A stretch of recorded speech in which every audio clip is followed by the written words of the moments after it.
Hey folks, I'm Papa Boris, and in this video I'm going to teach you how to win a solo game of Daybreak. What I'm going to show you here actually works in a multiplayer game as well. I have played a couple of 3-player games where I put what I'm about to show you into effect, and it worked just fine. We ended up winning the games handily, but I'll be demonstrating it solo.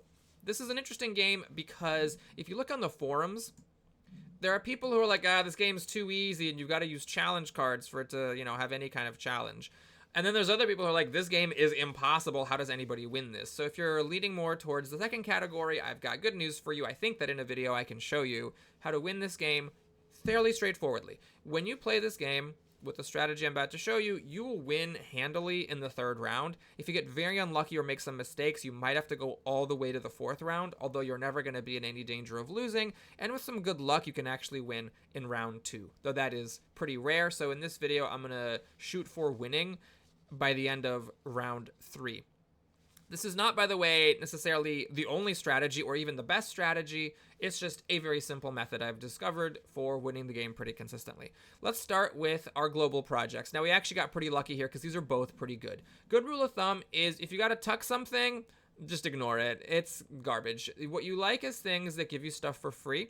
So this gives us free reduction in energy demands if we play 3 pink tags in our play area, and this gives us free energy if we have 3 solar tags in our area. These are both really good. We'll go for this one. Obviously, I might not get solar tags, but if you do get 3 solar tags, this just completely skyrockets your energy demand, your energy output.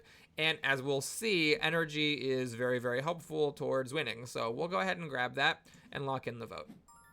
Note, by the way, in this video, I'm pretty much going to be ignoring the crisis cards and the die rolls, and also resilience. I'm just going to completely ignore those things. You don't need to worry about it in order to win the game unless you're playing with challenge cards, which I have not done, so I don't know how difficult the game is in that case, but without the challenge cards is what I know, and you just don't need to worry about those things. So if you are someone who's looking at this game and you're like, man, this is really overwhelming, how does anybody do this? Let's apply some strategic tunnel vision. What is important in Daybreak? Well, your energy demands go up every round, so energy is important, of course. You need to produce energy, the game is nudging you in that direction. The other thing is you need to win by reducing your carbon emissions. So we need to look for ways to reduce carbon emissions and increase our energy. Increasing energy is perhaps doubly important because one of the types of emissions you can remove is dirty energy, but of course removing dirty energy just increases your energy demands more. So we want more energy, and we want to find ways to get rid of emissions. Now, when it comes to getting rid of emissions, unfortunately, I have not actually drawn any cards that do this, but let me actually make a move here. I don't play with dirty electric phase out, which might be a weakness in my play. So, I'm not saying this is necessarily optimal, but for this strategy, we're just not going to care about this. We're going to use it as a regulation tag base. So we're going to play luxury consumption tax right here, and we're going to draw 4 cards, and hopefully some of them, hopefully at least one of them, will be a card that reduces carbon, so I can talk about different types of carbon emitting cards. Okay, we got 3, which is ridiculously lucky. Okay, so here we drew 2 of the 3 types of cards that reduce carbon. One is the type that you discard a card and you get rid of a carbon. This is not ideal because, as we'll see in a moment, we're going to prefer to discard cards for energy, and so for also discarding cards to get rid of carbon, that can be a little tough. The other type is, the second type is just the type that lets you, get rid of an emission for free, basically. Maybe it requires some tags, but generally speaking, it's just free. Now, the drawback to that is that those are typically limited to like once per round. And then we've got this type. This is the type that lets you trade energy demand in exchange for carbon emission. Now this one is flexible. Most of these types of cards only get rid of like one type. This one can get rid of cars or factories, which is, 8 of the type that I have. So it's very strong. But of course, that also means it comes with a cost. You can't even do this unless you have 2 money tags underneath it, which I don't have. I only have 1 money tag. So I can't even do this right now. But, the upshot to that is that because of this, you can eventually get rid of 2 tags with 1 card. So this is the kind that my strategy focuses on. We're going to trade energy demand in exchange for getting rid of our carbon. Now, how do you get energy? Well, what I've found is that you actually don't need that much energy. In fact, just a single electricity tag, which I don't have, but as we'll see right now, it's actually okay. But generally speaking, all you need is a single energy tag, and you tuck it under your starting card. Discarding a card for 2 electricity is fine. Like, that's good enough to win the game with.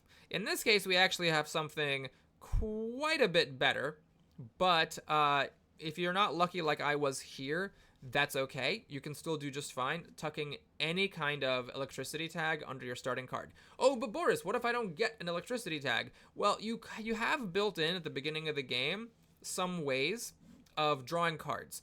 Some cards just draw cards. If so, you can just, stick them on top of this, or also on top of this, because I'm not going to be getting resilience. This is just a free base for playing cards. So you can just slap a card on here and just cycle itself by drawing a card.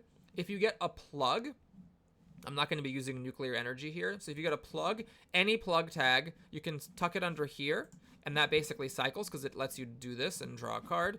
And then, of course, I've kind of buried my lead here. We've also got Clean Energy R&D, which is an insane card. This allows you to discard a card, look at 5 cards in the deck, and pick one to keep. So you can search for an electricity tag. Now, in this case, I got very lucky. So we have this global project, which was very fortunate, that is activated as soon as we have 3 solar tags. And as you know, I have 1, 2, 3 solar tags available. Then it makes it so that when a player takes a local action that generates clean energy, they get 2 extra energy, which is just insane. So I actually have a choice here. I can either have this be on top, which makes it so that I get 3 energy, or I can have this be on top, which makes it so that I get 3 energy and... Sorry, beg your pardon, hold on. I'm wrong about this. This would be 1 energy per solar tag. So if I put this and then this on top, it would be 3 solar energy, or 3 clean energy, plus 2, which is 5. So 5 energy per discarded card. Now notice this is just, it produces 1 clean energy, not 1 clean energy per solar symbol, but just 1 clean energy period. And then you can also discard a dirty energy. Normally I would use this one to generate 5 energy and just have way more energy than I could ever possibly need. However, in this game, because I did get this global project, I'm going to actually have this one, which will generate 3 energy and let me discard a dirty energy, which I will do every single time because it's still netting me 2 energy. And like I mentioned, 2 energy per discarded card is totally fine. So let's just drop this down. And let's drop this down. And you don't necessarily have to go crazy getting energy in the first round because you don't need any extra energy unless you're, using something like this and you need to compensate for it. So you can just kind of like save up your cards and just make sure that you don't throw anything super valuable to this. Now, in this particular case, I am going to look to activate this. We can use it once per round per pink tag. We also need 2 money tags to get it going. And we might add more money tags to the bottom of it to be able to get rid of factories later. Luckily, I got very lucky here. I drew this, which lets me draw a card, and it provides a money tag. So the question is, where do I want this to go? I already have 2 regulation tags here, which would let me use this more often per round, but that means I'm not getting this draw. However, I am actually already kind of fine here because assuming I can do this a bunch of times and get rid of all my dirty energy, this accounts for 8 of my bad cubes. I could potentially be okay with just not getting this draw anymore and just slapping this on. Alternatively, I don't have to necessarily do anything now because as long as I discard 1 dirty energy, I prevent myself from getting 2 temperature bands, and then I'm fine. That's an important thing, is you definitely want to get rid of at least 1 carbon cube in the first round, because right now the game is rigged. You're always set to get exactly 2 bands, so if you get rid of even just 1 carbon, you only get 1 band, and then you can focus on playing things in the following round in order to get rid of more carbon. Well, here, I just do not care about resilience. So what I'm going to do is I'm going to pitch it to clean energy R&D, and I'm looking for like maybe money tags and pink tags because my energy's already taken care of, or just ways to get rid of carbon. So what do we got here? Well, we've got this. Can't use it unless you have 2 innovation symbols, which I only have 1 of, but it does provide money tag, which could be useful later. This provides a pink tag, which is useful. I am discarding cards to activate it, but it is a way to get rid of 2 cows at some point. This is a way to get rid of 1 cow per round, but I'm a little bit of a distance away from being able to get this innovation tag. Actually, maybe I should have drawn this, slapped this down and drawn it first, just to see. But I didn't know whether to commit this to a new stack or to put it in this existing stack. What I think I'm going to do is grab this, because this does give me a way to get rid of cows, and it is easier to activate. And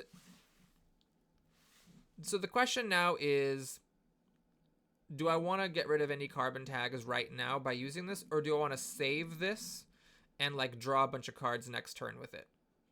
I think I will get rid of this because this is resilience, which I don't care about. Oh, sorry, hold on. That is a money tag, which I might want. We're gonna get rid of this. I have enough pink tags. Hold on. Sorry. I should actually really draw a card with this. So basically, if you're shooting for a win in round 2, you need to get going with this now because you can only use it once per round per pink tag. So you need to, like, get the uses of it in this round and try to win in round 2. That actually might be possible here. I do want to show kind of a more typical case where you win in round 3. So what I'm going to do instead is I'm going to hold on to this because I'm still not sure whether I want to put it into this pile or not, and I don't want to lose the potential. Actually, no, that's stupid. I'm just going to draw a card. Yeah, we're just going to cover that up. We're going to draw. See what we get. We got this, which is actually pretty good. You can build up a big stack of innovation symbols and then use this to just draw out a ton of carbon. I'm probably not going to do that in this run because it's a bit more complicated, and it's better if you're going for like a really, really fast win. I'm not going to worry about it, so this will just be a pink tag for me, or I might discard it to something else. But what I am going to do then is discard this. I have enough pink tags from the other things that I have, so we'll just discard this and get rid of a dirty energy. So the 1 dirty energy that we got rid of brings us below 10. And at this point, I think I'm just going to pass. So what that's going to do is it's going to give me a card draw next turn, another card draw next turn here. I can still cycle something here and hopefully get some cards and start using this. I have 1, 2, 3 money symbols. If I can get 1 more, I can use both of these and get rid of all my cars and factories. And with this, getting rid of dirty energy, I will also, have more than enough to get rid of all this net carbon. So we're just going to pass the turn here. You can save your cards and build up for a big turn in round 2 and 3 so that you don't, for example, throw away card draws like this. Okay, so we got a good die roll. Nothing bad happens. This I don't care about because I don't ever want to tuck cards under crisis cards anyway. This doesn't matter. We only have 1 band. And this doesn't matter because we only have 1 band. So that's why it's important to only have 1 band. If I had 2 bands, then some bad stuff would have happened from 2 of those crisis cards. As it is, got lucky. Nothing bad happened. Okay, here we have 2 things that both require tucking. I'm never going to use them, so we'll just click on one and move on with the day. Okay, so we've got some cards. Let's take a look here. So first, let's just draw our free card here. There is a world where, like, if you get up to 4 and you draw 2, you want to do that first. I could actually basically tuck both of these under it and draw 2 cards. Neither of these cards is a card that I particularly care about playing, but I think that's a bit aggressive. I'm trading 2 cards to get 1. We'll just get our free draw here. And this is a really good one. We'll do that in a second. Let's get our free draw here. Okay, let's talk about these cards. These, you should slap them down and play them somewhere. I don't have useful tags because what I'm trying to do is build up towards electric vehicle subsidies, which requires money tags and pink tags. So since that isn't here, we'll just slap it onto this because I don't care about resilience, and you just click on it and see what happens. Anytime you get these, just play them. Sometimes you get like one, sometimes you get none. This is actually the same card. We'll just put it on top, and we'll do it again. Just getting all of our cards. We got one again. Okay, so this is a way to get energy, which we don't care about. So what I'm going to do is use my cycling. I am looking for ways to get rid of carbon cubes. Also, adding forests and oceans is the same thing as getting rid of a cube. I'm also failing that, looking for card draw. Now, these weird geothermal cards, actually, I'm just never going to use them, so we'll discard that to R&D and see what we get. Okay, we got energy, which we don't need, resilience, which we don't need, energy don't need. This is something I actually could use. I don't have currently a way of getting rid of my 2 houses, and it's once per round per pink tag, and it's the kind that lets you trade energy demand for it, so that's perfect. Now we do have this, which would be more card draw. However, this is the kind of thing I'd be looking to get with the card draw, so we're just going to keep that. And we have a pretty easy move to make here. We're actually going to slap it down. There's only 2 of these building symbols, so we'll add it to our pink regulation pile, which is going to be relevant. And we'll just do it twice.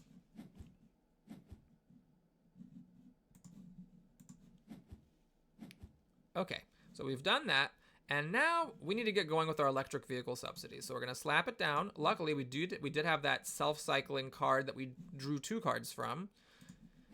So we've got our 2 money tags that are needed in order to use the first effect.